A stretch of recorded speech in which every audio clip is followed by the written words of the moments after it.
On that day, every soul is paid for what it earned, and none shall be unjustly treated. Lo, God is swift to reckon. Ar-Rahman Ar-Rahim.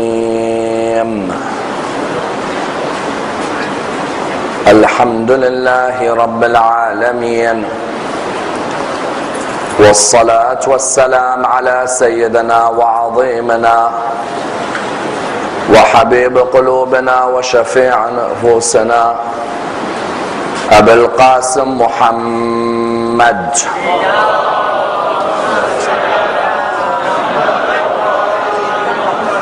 وعلى أهل بيته الطيبين الطاهرين وأصحابه الغر الميامين. الحمد لله الذي جعلنا من المتمسكين بولاية سيدي ومولاي علي بن أبي طالب.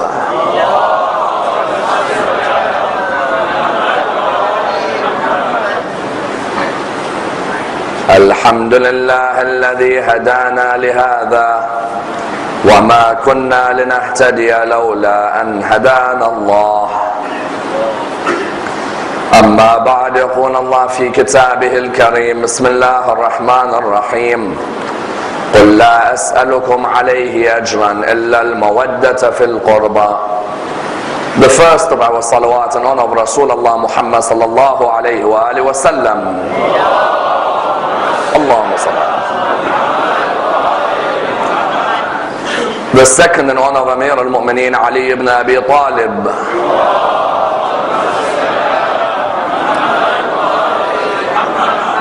The third with your loudest voices in honor of the Imam of our time, Imam Sahib al-Asr wal-Zaman. Allahumma salli ala. Respected scholars, brothers and sisters, Assalamu alaikum wa rahmatullah wa barakatuh.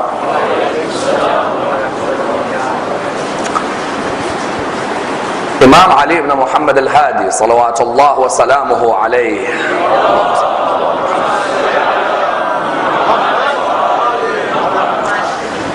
was born in the year 214 after Hijrah and died in the year 254 after Hijrah at the age of 40. A man from whose life many a lesson may be learnt and many a principle may be derived, and indeed a man who is recognized for his extraordinary knowledge, bravery, passion and sacrifice. You find that when you examine Imam Ali ibn Muhammad al-Hadi, there are many lessons to learn about the political environment which faced the Imams of Ahl al-Bayt preceding the advent of the Mahdi from Al-Muhammad salawatullah wa salamuhu alayhi.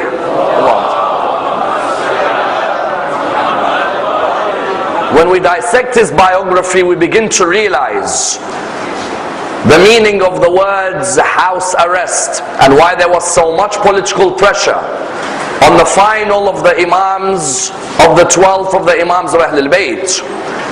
Unfortunately, Imam Ali al-Hadi's life has not been studied in depth. His life has a historical base but a contemporary significance, in that it was only a few years ago that we witnessed the bombings of his shrine and the shrine of his son Imam al-Askari salawatullah wa salamuhu alayhi. Allahumma salli ala. You would think that many people would have been affected by the bombings of those shrines, that many would have gone on to study his life, to study his biography when they saw those shrines in Samarra bombed. Unfortunately, that bombing did not have an effect on people except emotionally. There were many who were emotionally affected by Samarra, but not intellectually. If you were to ask many people when they heard that Samarra was bombed, did it affect them emotionally? Yes. Did it affect them to go and read a book on Imam al-Hadi and Imam al-Askari? Not really. There are many until today who do not know much about Imam al-Hadi and Imam al-Askari, whereas what we do not realize is that the beginning of the political pressure on the Imams because of recognition of Imam al-Mahdi coming began with Imam al-Hadi. As in, you have, for example, if you study the Zaydi text, Ar-Rad ala al-Rafida by Al-Qasim ibn Ibrahim al-Rassi, who was a Zaydi living in the time of the 10th Imam. He was a Zaydi, and you know Zaydis stop at Imam Zayn al-Abidin. Then they continue with the line of Zayd. He would talk about the fact that Imam al-Hadi was seen as the 10th of the Imam of the Rafidah. In other words, people knew that Rasulullah had a hadith that there will be 12 Khalifas after me. All of them are from Quraysh. This person was mentioning that al-Hadi was the 10th of the Imams of the Rafidah, which would indicate that the Abbasid Khulafa knew that the Mahdi is now about to be born. So when we study the life of Imam al-Hadi, we are approaching that final part now where there's going to be major surveillance of the houses of the Imams of Ahlul Bayt. Let's dissect his life and see what we can learn from it. As I said, Imam al-Hadi was born in the 214th year after Hijrah. His mother was called Sumana al-Maghribiyah. Maghrib in today's language is what? Morocco. In other words, his mother again was a lady from North Africa. How many Imams now do we have? There are a number of Imams now whose mothers are all from North Africa. You begin to notice that there isn't any movement of going back to ladies from Medina or a lady from Mecca. It is all ladies now from North African descent. And once again, the reasoning, what is it? On the first level, the reasoning is to remove any racism in Islam. Never should a Muslim community not allow their sons to get married to a lady who is from the followers of Ahlul Bayt just because of her race. You look at our communities today, it seems that went and was swept away from our communities. What the Imams tried to build was swept away. The Imams were marrying women, and that's why when even you read about Imam al-Hadi or Imam al-Jawad, it says that their skin was a bit darker than the Arab skin. Naturally, if they're marrying women from North Africa, then their sons aren't going to have the more light Arab complexion. It would have been a bit of a darker complexion that they had. And notice therefore that this Sumana from Al-Maghrib, the narrations say, was one of the most pious women in Arabia. That this lady was a devout woman, a lady of the Quran, a lady of the narrations of the Prophet. Imam al-Jawad, as we know, was married to al-Fadl, the daughter of al-Ma'mun. al-Fadl did not give him any children. He married Sumana. Sumana gave him Imam al-Hadi.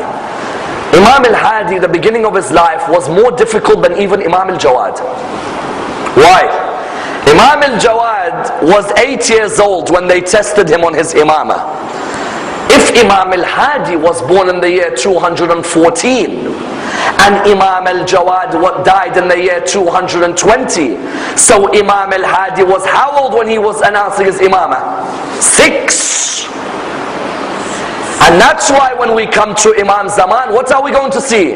When we come to Imam Zaman, we're going to notice that Imam Zaman is 5. Some people, when they hear Imam Zaman is 5, they say, how a 5-year-old? Well, we had just told you about a 6-year-old, and before that an 8-year-old. You notice that now begins a trend where you have Imams at a very young age. Imagine, Imam al-Jawad passes away, Imam al-Hadi is 6, Mu'tasim, the Caliph, now makes an announcement. What does Mu'tasim say? Mu'tasim calls his companion Umar ibn al-Faraj. He says, Umar, you know al-Jawad was 8 when he became an Imam, do you remember? He said, yes. He said, do you believe his knowledge was truly from God? Or do you think maybe he had a private tuition when he was young which affected his knowledge? You see, sometimes Allah can show you all the light, but you still don't believe. True? You can be shown all the light in the world, but you still don't believe. He said to him, do you think that it came from God, that knowledge about the ihram, the pilgrim who hunted, and what's the kafara? Is that from God? Ammar ibn al-Faraj said, it doesn't matter, it might not be from God, it might be from a private tutor. He said, very well. Now that Al-Jawad is dead, his son Al-Hadi is 6. Maybe if we get to Al-Hadi at this age, he will not have the knowledge Al-Jawad had. Subhanallah. You see where the mind is? 6, 8, these are all from the lines of Ahlul Bayt. These are all people who inherit knowledge one from another. So do you know what they did? They got a private tutor called Ubaidullah al-Junaydi. Ubaidullah al-Junaydi was a master of law, master of Quran, master of hadith, master of ethics, master of Arabic grammar. He had mastered absolutely everything. He came to Al-Mu'tasim. Al-Mu'tasim looked at him. Al-Mu'tasim said to him, listen, you know that 6-year-old there? He said, which 6-year-old? He said, the one there. He said, oh, Ali, son of Muhammad? He said, yes. He said, we want you to be his tutor from now.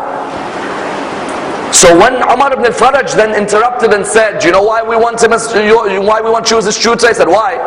He said, we want you to get to his mind before another person gets to his mind. So he said to him, what do you want me to instill in his mind? He said, instill in him the hatred towards the religion of Islam. Ubaidullah al-Junaydi said, but I'm of the scholars of Islam.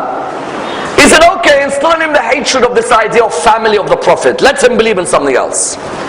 Ubaidullah al-Junaydi said, leave this to me. I'm a man of age. This is a 6-year-old. His father was 8, maybe he had a private tutor. 6 years old, leave it to me. Ubaidullah al-Junaydi went in. The next day someone saw him. Ubaidullah, how's your servant doing from Bani Hashim? He said, which servant? He said, you know, the kid, the 6-year-old, how's he doing? He said, don't call him a servant. This is one of the scholars of Al-Muhammad. I said to him, what do you mean? He said, when I entered upon the house, I said to the kid, I said to him, child, recite for me a surah from the Quran. So the child looked at me and said, you name the surah, I'll continue reciting. So as soon as I named the surah, I picked the longest surah in the Quran. This child began and continued reciting. And his voice was the equivalent of the voice of Prophet Dawood alayhi salam. His voice, I have never heard a voice like this. That when the Quran says Dawood's voice was amazing, I guarantee you his voice was like Dawood. And then he said, but do you know something more extraordinary, which tells me that these have got knowledge from God, not from a private tutor? He said to him, what is it? He said, every verse of the Quran I ask him about, he tells me when it was revealed, where it was revealed, and about who it was revealed. He said, can you tell me how a 6-year-old can know all of this already? He said, don't leave me with this child, because it's not me who's disciplining him, he's disciplining me. It's better that I walk away. When Al-Mu'tasim heard this, Al-Mu'tasim thought, yes, I know they have knowledge, but surely there is someone who could question them. Do you know who Al-Mu'tasim called again? Sometimes, wallah, you don't learn from your mistakes, do you? He called Yahya bin Aktham again. Yahya bin Aktham had already gone through the most embarrassing day of his life with Imam al-Jawad. Now Yahya comes back again. Al-Mu'tasim says to him, Yahya, I want you to ask this young man questions. He said, you mean the one who's the son of the one I asked for, Mamun? He said, yes. He said, do we have to go through this again? He said, yes, Yahya, ask him. He said, but you know, these people, their knowledge is different. These people aren't chosen by man. There is someone else who chose them, and that is Allah subhanahu wa ta'ala. He said to him, do not talk like that to me. Ask. I did not see what Al-Ma'mun saw. For all I know, it is not real. You know, sometimes people can tell you, you don't listen. So Yahya bin Aktham looked at me and said, so we ask Ali al-Hadi? He said, yes, ask Ali al-Hadi. He came to Imam Ali al-Hadi. He said to him, Ali, I have some questions to ask you. Ali al-Hadi said, about what? He said, I have questions to ask you about Prophet Adam, and about Prophet Sulaiman, and about Prophet Yusuf, and about Imam Ali, and about the Quran. Ali al-Hadi, how old is he? Still, before he even reaches 12, 13 years old, young. Don't ever let anyone make you doubt your Imams. Your Imams' knowledge is miles ahead of anyone who's surrounded them. Have pride when you say Ali al-Hadi, if it's the wilad of Imam al-Hadi or the shahada of Imam al-Hadi. Don't let anyone tell you this is a small shahada. Don't let the mosques be empty. These are the beacons of knowledge from Ahl al-Bayt. Come and honor their knowledge. Yahya looks at him, he says, first question I want to ask you is about Prophet Adam. The tree that he ate from, what was it originally known as? He said it was originally known as the tree of envy. He said, yes, you are right. Mu'tasim, are you happy? He said, no, ask him another question. That was too easy. He said to him, Prophet Sulaiman said, who can bring me the Queen of Sheba's throne? And the Queen of Sheba's throne was in one part of the world. Prophet Sulaiman said, I want it in front of me now. So Prophet Sulaiman, one of the jinn said, I can bring it. And then Asif bin Barkhiyah said, I'll bring it without the blinking of the eye. And the throne came straight away. He said, Prophet Sulaiman, oh Ali al-Hadi could not have done it himself. Why does he need to ask? Ali al-Hadi looked at him and he said, oh no, he could do it himself. But he wanted to make clear to the people who is the successor after he dies. Mu'tasim said, ask again. He said to him, in sujood, prostration, aren't we only meant to do sujood to Allah? Ali al-Hadi said, why? He said, how comes Yaqub does sujood to Yusuf in the Quran? Imam Ali al-Hadi looked at him and he said, in sujood we have two types of prostrations in Islam. We have a prostration for Allah and a prostration which is obedience to Allah. He said to him, what do you mean? He said, when Allah asked the angels to prostrate to Adam, can we prostrate to Adam? Can we prostrate to a human? No. But it wasn't the prostration of worship, it was the prostration of obedience. Likewise, when Yusuf, Yaqub did prostration to him, it wasn't the prostration of worship, it was the prostration of obedience. He said to him, thank you. He said, let me ask you another question. Ali ibn Abi Talib, when people fought him at Jamal, he let them escape after the battle. But those at Saffin, he never let them escape. Why? He said those who were... Now this, imagine, I want you to imagine this, that this is a young man and he's talking about something that happened 250 years before him, for example, or 200 years, or whatever the date is, 180. You find that he said to him, Imam Ali, let the people of Jamal escape, because those people, once the war had finished, were not intent on instigating a further fight. They surrendered, and the narrations within the Quran say bring peace between the people. Whereas those at Saffin wanted to continue fighting, and however many times they were given a chance, they would pick up a weapon again and come back and fight.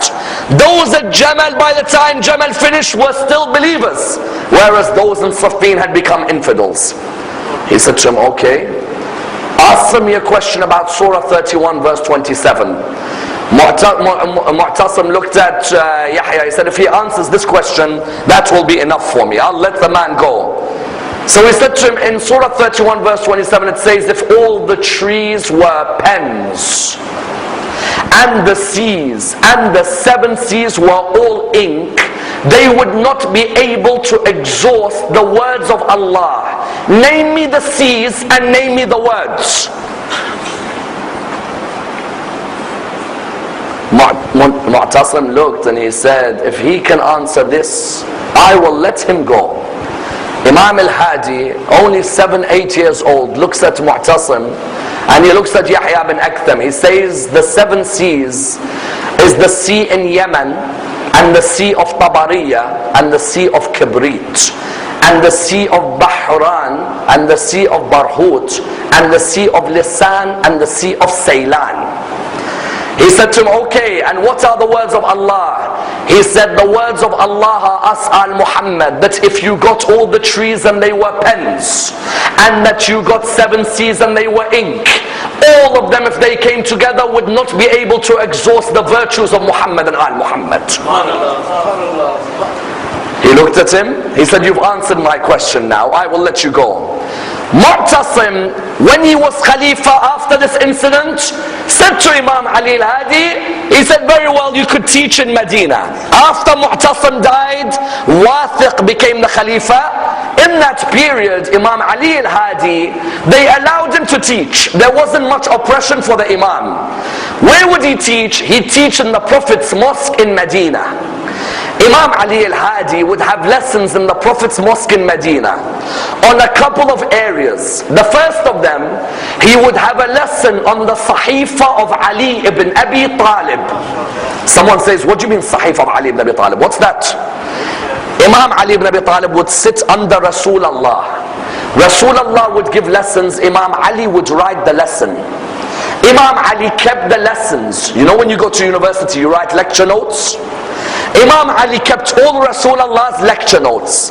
He then gave them to Imam Hassan, to Imam al-Hussein, to Imam Zain al-Abidin, until they reached Imam al-Hadi. Imam al-Hadi would have the Sahifa of Imam Ali. He'd sit in the mosque of Rasulullah and he would say, Ali ibn Abi Talib heard Rasulullah say.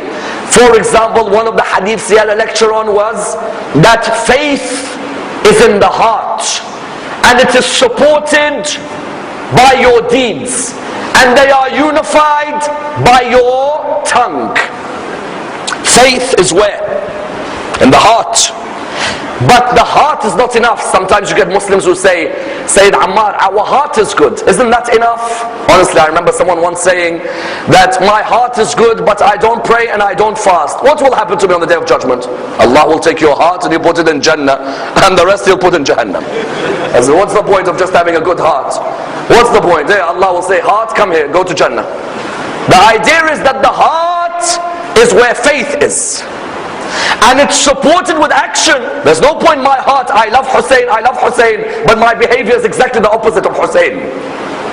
إِنَّ الَّذِينَ آمَنُوا وَعَمِلُوا الصَّالِحَاتِ. Those who believe and do good deeds. Not just those who believe. In the Muslim world today we have so many who believe, but there's no good deeds. Imam says in the Sahifa of Imam Ali, and this Sahifa is with Imam al-Zaman right now, the original words of Rasulullah, which were transmitted through Imam Ali ibn Abi Talib when he would take lessons from Rasulullah. Because you know, didn't Rasulullah say, I am the city of knowledge and Ali is its gate? You found the Imam would give lessons, number one, on this issue. Number two, then the Imam, after Imam Zain al-Abidin, no Imam of the Imams of Al-Muhammad has left us as many du'as as Imam Ali al-Hadi alayhi salam. People would say he's the second Zain al-Abidin. Imam Ali al-Hadi, in my own research, maybe ulama who are of greater knowledge than I am will find more. In my own research I found 43 du'as of Imam Ali al-Hadi. And Imam Zain al-Abidin 51. 43 du'as of Imam Ali al-Hadi. And do you know what most of Imam Ali al-Hadi's du'as focus on?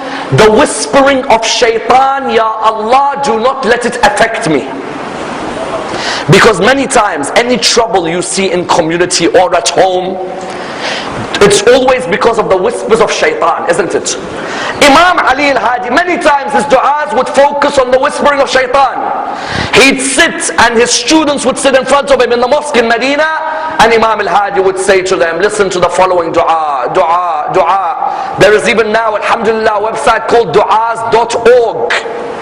On that website, go to Imam al-Hadi's du'as, the most beautiful du'as after Imam Zain al-Abidin, Imam Ali al-Hadi's du'as.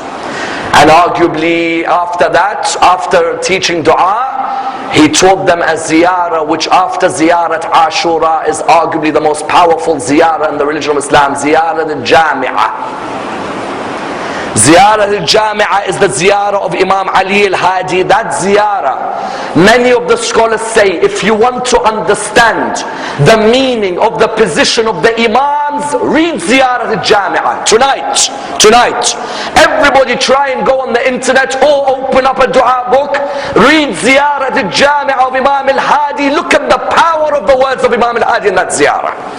He talks about the role of the Imam, the position of the Imam, the meaning of the Imams of Al-Muhammad in Ziyarah al-Jami'ah. In other words, in the time of Mu'tasim, then Wathiq, Imam al-Hadi had a relatively peaceful time. But then after they died, he had to face one of the worst khulafa in Islamic history, Al-Mutawakkil. Do you know Al-Mutawakkil 47 times tried to destroy the grave of Imam al-Hussein in Karbala? How many times? 47 times Al-Mutawakkil tried to destroy the grave of Imam al-Hussein in Karbala. 47. In other words, virtually every month in his time as Khalifa, Al-Mutawakkil would try and cause the destruction of the grave of Abu Abdullah. And I tell you, were it not for Allah subhanahu wa ta'ala, that grave would not be there today. Al-Mutawakkil, when he became Khalifa, Al-Mutawakkil was where? The narrations mention that later on he would be in Samarra. Imam al-Hadi was where? In Medina. Al-Mutawakkil knew that this Ali al-Hadi, Mu'tasim and Wathiq, gave him an easy ride. If I give him an easy ride, then this person will end up taking the masses. And then number two, Al-Mutawakkil knew the Mahdi would be coming very soon. And Al-Mutawakkil knew the Mahdi would be from the line of Fatima, and that Ali al-Hadi is from the line of Fatima. So Al-Mutawakkil told his advisor Yahya bin Hardama, he said, Yahya, I want you to go to Medina. Please listen to this story. I want you to go to Medina with 300 of your soldiers. I tell you, brothers and sisters, no Khalifa put an Imam under house arrest like Al-Mutawakkil. From this day onwards, Imam Ali al-Hadi was under house arrest. Can you imagine from your youth, they take you under house arrest. Al-Mutawakkil, what did he do? Al-Mutawakkil told Yahya bin Harthama, Yahya, take 300 soldiers, go to Medina. Yahya said, why? He said, in Medina, Ali ibn Muhammad al-Hadi lives there. I do not want him to stay there. Tell him we are in Samarra, he has to come and live in Samarra. Do you know why the Abbasids were living in Samarra? The Abbasids were worried about the Turks. The Turks were now more powerful than the Abbasids. Abbasids, Samarra is where? Samarra is North Iraq, isn't it? Samarra is towards the north of Iraq. You're going towards, Tikrit and that area. You go north, and that's why Samarra, many say, is dangerous, because you're going in the area which is more dangerous than any other area. They put their capital in Samarra. He said to him, go to Ali al-Hadi with 300 soldiers, and I want you to get Ali al-Hadi, and you bring him to Samarra, and he has to leave Medina and come and live here. Yahya bin Harthama says, at the time, I didn't really believe Ali al-Hadi was an Imam who is worth following. He said, on our way to Medina, I had a soldier who was from the Khawarij, the people who hate Imam Ali. And I had a soldier from the Shia of Ali al-Hadi. Sometimes you may be a soldier, but you're working for the government still. He said, on our way to Medina, these two had a debate. The Kharijite looked at the Shia and he said, Ali ibn Abi Talib has some hadiths which don't make any sense. How do you follow this man? So the Shia said, which hadith? He said, you have a hadith that Ali ibn Abi Talib says, every part of the earth will be a grave for a human one day. How can every part of the earth be a grave for a human one day? The Shia said, if Ali ibn Abi Talib says this, Ali ibn Abi Talib must be right. Ali ibn Abi Talib would not say something out of his own. So anyway, they debated this issue in the part of the journey to Medina. He says, we got to Medina, we found where the house of Ali al-Hadi is, and we were ready to tell him, listen, pack up, you've got to go and live in Samarra. We got to the house of Ali al-Hadi. As soon as we got to the house of Ali al-Hadi, what happened? As soon as we got to the house, we entered, we saw people who were knitting, people who were stitching, people who were making saddles, people who were making large coats. I looked at this man and I thought, this is the man they call their Imam? This man doesn't have any common sense whatsoever. Why? Because it was the summer. Iraq in the summer is one of the hottest places on earth, isn't it?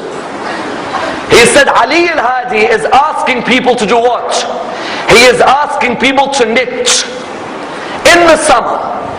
So anyway, I told him, Ali, you have to leave. He said, where? He said, Al-Mutawakkil wants you in Samarra. I said, why? He said, Al-Mutawakkil says you have to be under house arrest in Samarra.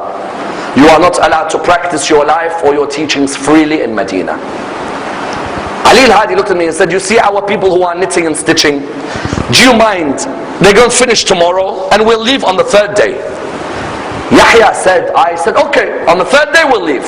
I don't know why people are knitting. I don't know why people are stitching. It's hot. What do you need knitwear for?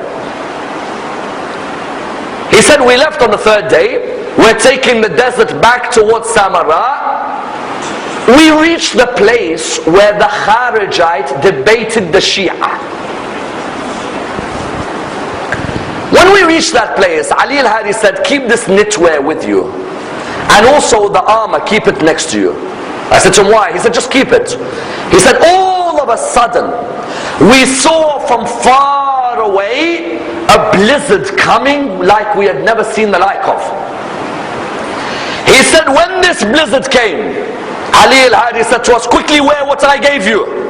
Some of us wore, some of us didn't. The blizzard came. A few minutes later, when the blizzard left us, we got up.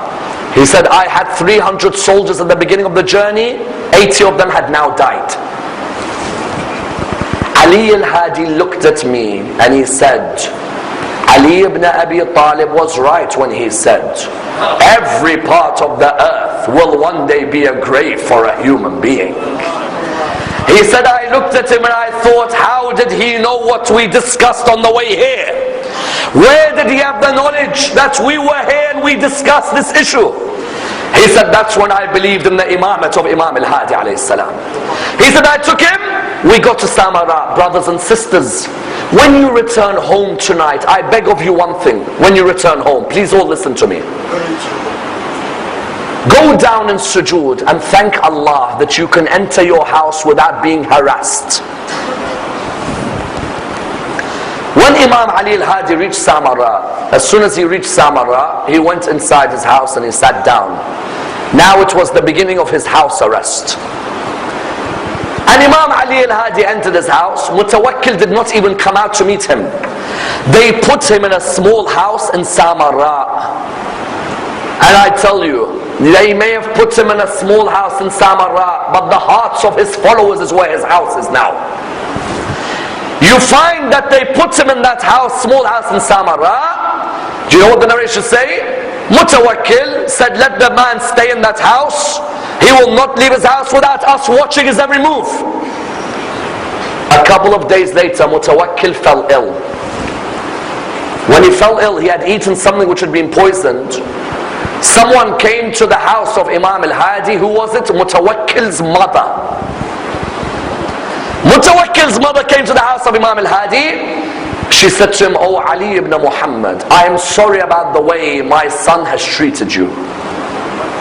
Do you mind coming to his house? He's on his deathbed. I beg of you, look after him. Say something. Tell us what we shall do. And Imam of Al-Muhammad could have easily been someone who turned around and say, no, your son is a man who has hurt me. But Al-Muhammad, their hearts are the hearts of generosity. He said to her, O mother of Mutawakkil, let him eat a part of lamb. And let him also have some rose water. And inshallah, God willing, he will be cured. She went back. She sat next to her son who tried to destroy the grave of Imam al-Hadi's grandfather 47 times. She gave him a part of the lamb, he ate it. She gave him some rose water to drink.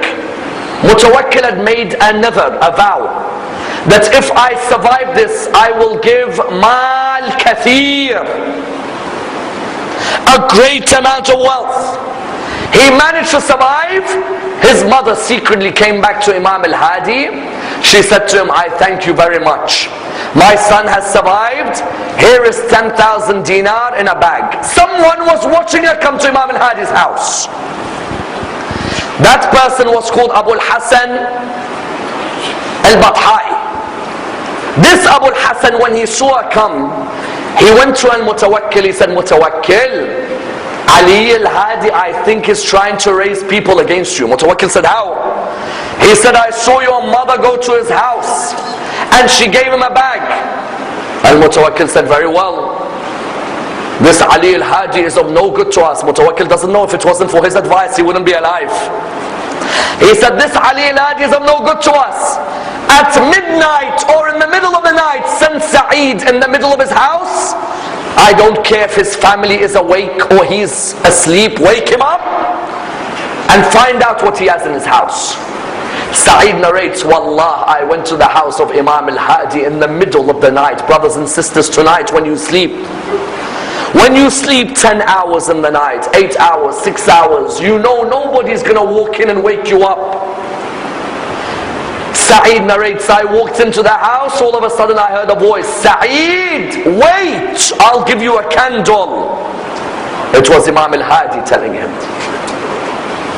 Imam al-Hadi got up, he said, Sa'id, what is it? He said, Ali, we need to search your house because we think you are getting money to fight us.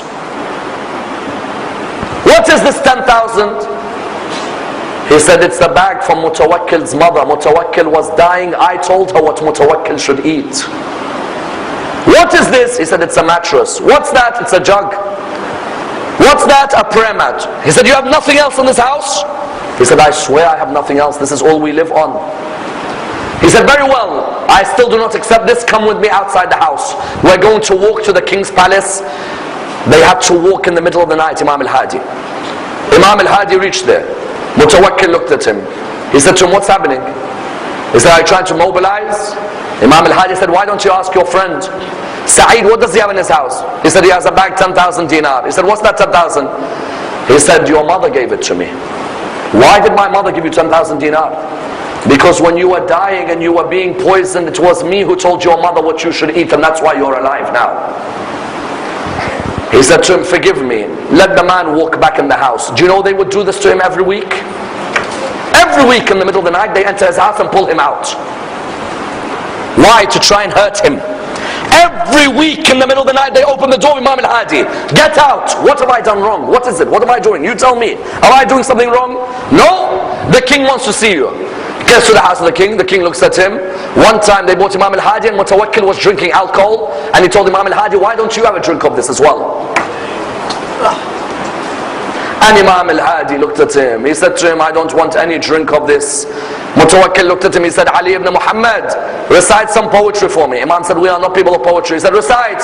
He said, all I remember is poetry from my father, Amir al-Mu'mineen. And he recited those lines where he told him that there'll be a day. Where are the crowns? Where are the decorations? Where is the glory?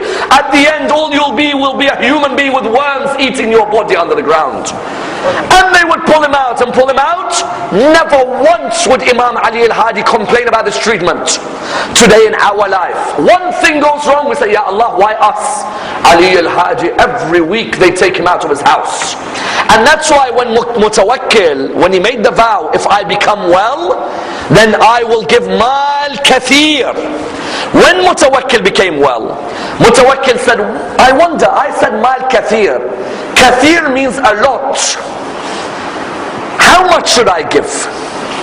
So they went to one of the guards of Mutawakkil. How much? He said 1,000 dinar. They went to one of the ulama. How much is kathir? 100,000 dinar. He said, no, none of you are right. Get me Ali al-Hadi. I want to see what he thinks. They pull Imam al-Hadi out of his house in the middle of the night. They wouldn't do it in the morning. No, we won't let him sleep in the night. I tell you, these imams, what did they go through in their life? Honestly, what did they go through? Imagine every week a man comes to wake you up, get out. Mutawakkil sitting, he said, I made a vow. Imam al-Hadi said, what was it? He said, I made a vow, if I became well, I would give mal kathir. Mal is money, kathir is a lot. But now I don't know what a lot is. What is kathir? Imam said, 83 dinar you should give. He said, sorry? He said, 83 dinar. He said, 83. He said, yes, only 83. He said, why? He said, because of the verse in the Quran. He said, which verse? He said, Bismillah ar-Rahman ar-Rahim, وَلَقَدْ نَصَرَكُمُ اللَّهُ فِي مَوَاطٍ كَثِيرَةٍ. Allah has given you victory in mawatin kathira. He said, you want the word kathir in the Quran? This is the verse where the word kathir is used. He said, well, what does the verse mean? He said, Allah gave the Prophet 83 victories in his life. Therefore, you should pay 83 dinar on this issue. Mutawakkil looked at him. He then said, only you people have knowledge like this. He let him go. He'd take him back. On another occasion, in the middle of the night, Imam al-Hadi is asleep. The children are asleep. They enter the house, they ransack the house. Everyone, wake up, wake up. These grandchildren of Fatima al-Zahra would not get a week of sleep, which was proper. Wake up, where is Ali al-Hadi? And Imam Ali al-Hadi would get up. What is it? Come to the castle of Mutawakkil. I'm sleeping. Can't I have just some sleep?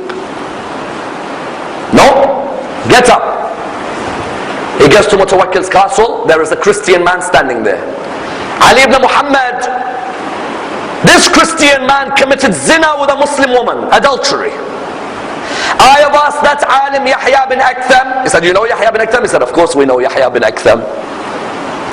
He said, I asked Yahya bin Aktham, this Christian man has committed zina with a Muslim. And we're about to punish him, but the Christian man has now read his shahada. So he said that Yahya bin Aktham says the Christian man should be forgiven. Because when you read your shahada, all before is forgiven. And this alim says no, he should be whipped. What's your opinion? You see, Imam al-Hadi could have easily turned around and say, you ask me in the middle of the night for an opinion. You can't wait till the morning. But this is how they treat Imam al-Hadi. Imam al-Hadi said, no, the person has to be whipped until he dies. He said to him, why? He said, the verse in the Quran, when they see our punishment, that is when they say we believe in Allah. He said, it's easy for a person who commits zina that when you're about to give him the punishment, that he now says, I become a Muslim. No. There is a verse which says, when they see our punishment, that's when they say we believe. He said, very well. And the punishment was meted out. Week after week, Imam al-Hadi would go through this. And that's why his Shia found it difficult to reach him. At the beginning, his Shia would just about meet him outside his house. Yunus Naqash, Isa, others of his followers would say, we just about meet him. Yunus Naqash narrates, I came to Imam al-Hadi secretly one day. I said, Imam, save my life. Imam said, Yunus, what is it? He said, one of the Abbasids has told me to engrave something on a gem. On a gemstone. I was meant to engrave something. Imam, while I was engraving, the gemstone fell and broke into half.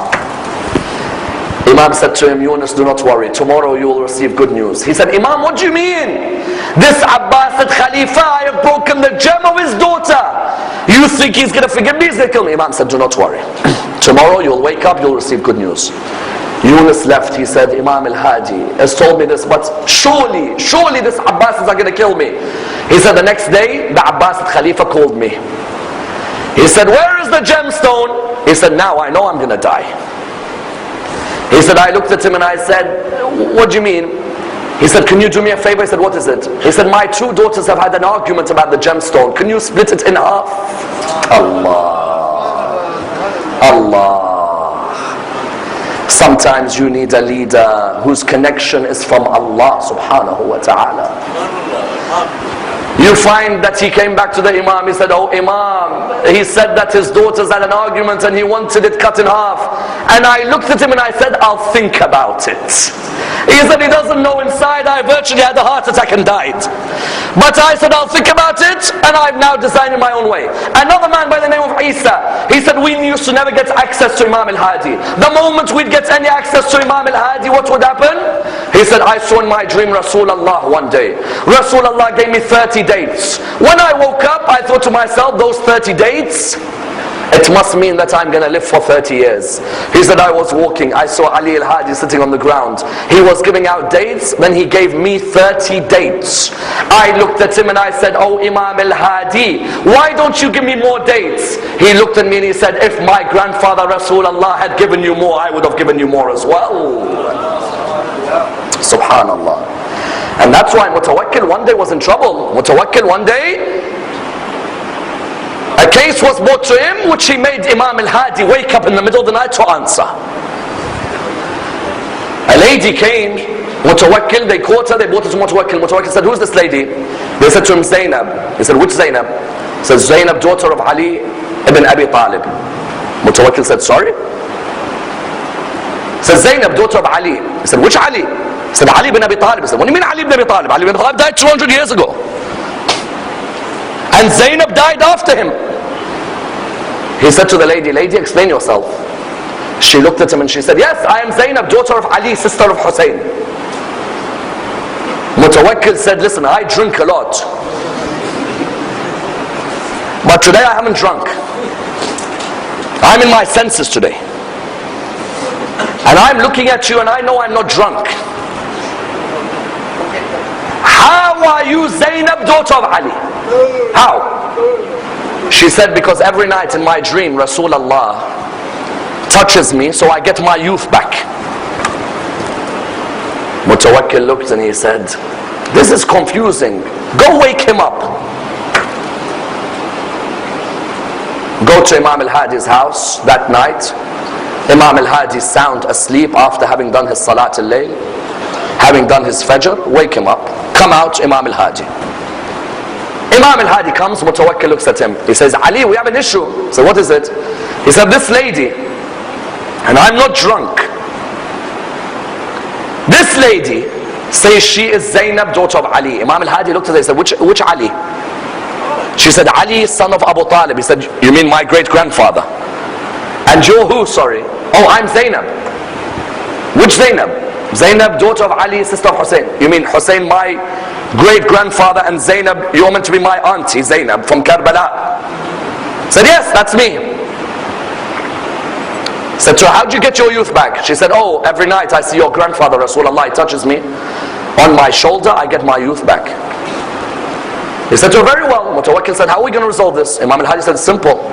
Mutawakkil, you still have your lions in a cage? Mutawakkil used to keep lions in his cage. So Mutawakkil said, yes, my lions are there, they are sitting and they're happy. He said, if she is truly Zainab, daughter of Ali, let her enter a cage of lions. I tell you, none of the lions will come near her. You know what she did? She said, well, if you're Ali and you're truly the grandson of Muhammad, then you go in a cage of lions. She turned it around on him. Imam al-Hadi said, very well, Mutawakkil, allow me to enter the cage of your lions. He opens the cage of lions. Imam al-Hadi goes and sits in there. The hadith narrated in our books and the books of our brothers in other schools of Islam says, when Imam al-Hadi sat in the cage, every lion came and sat next to Imam al-Hadi alayhi salam. He then turned around to her and he said, now are you Zainab? She said, no, I promise I'm not Zainab anymore. I'm not going in. And she walked away.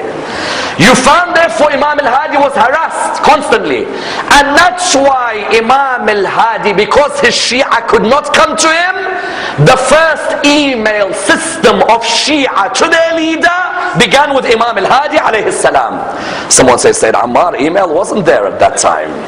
No, I don't mean email.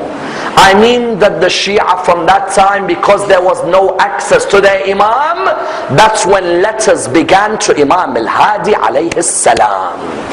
There is a book available in the Tabligh library, the Biography of Imam al-Hadi.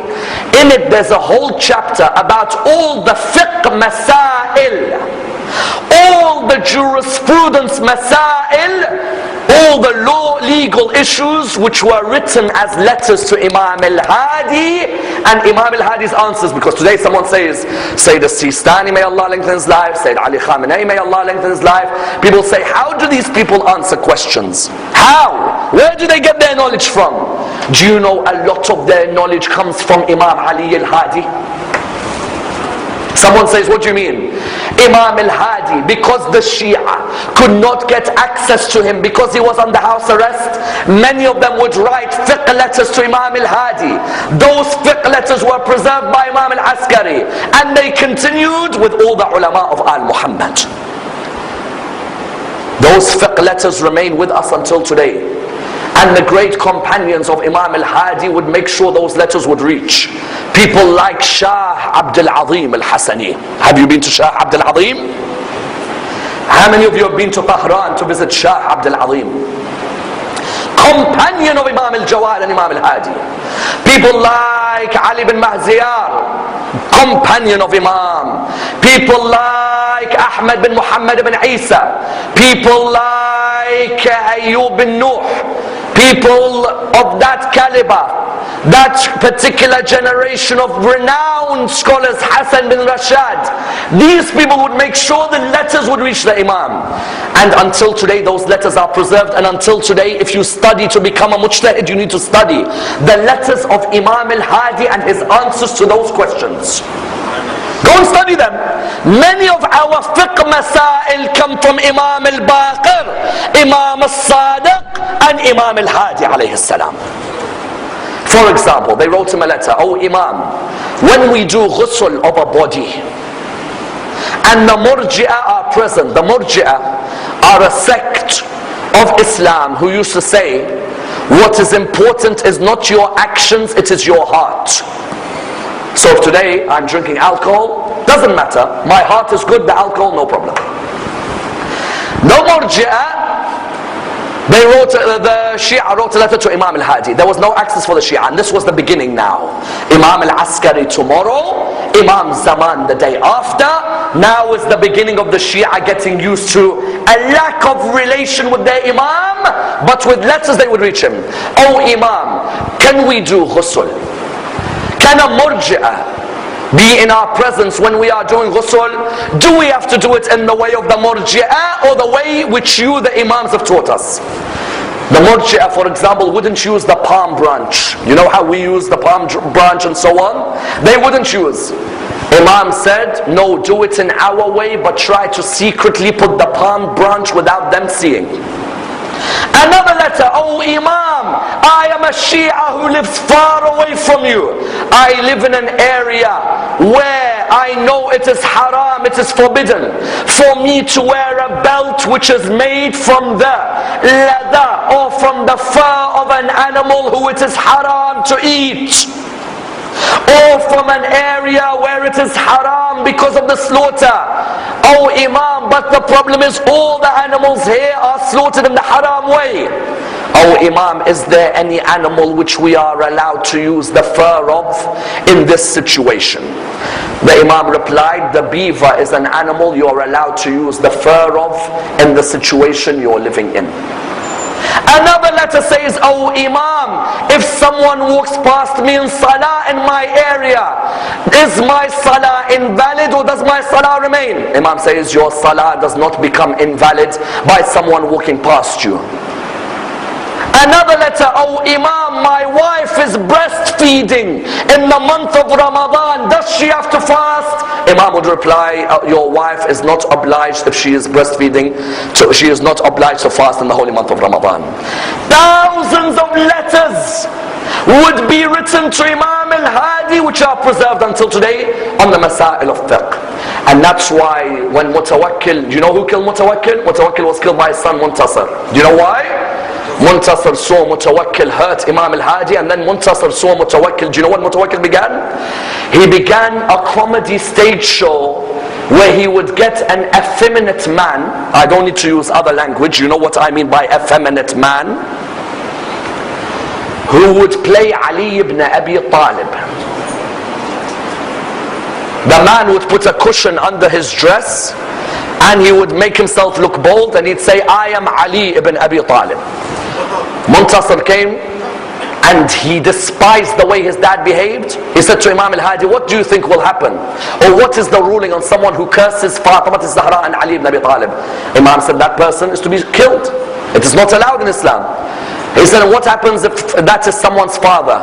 Imam said to him, "That will be the end of his son's life." His son will die shortly afterwards because he has broken Salat al-Rahim.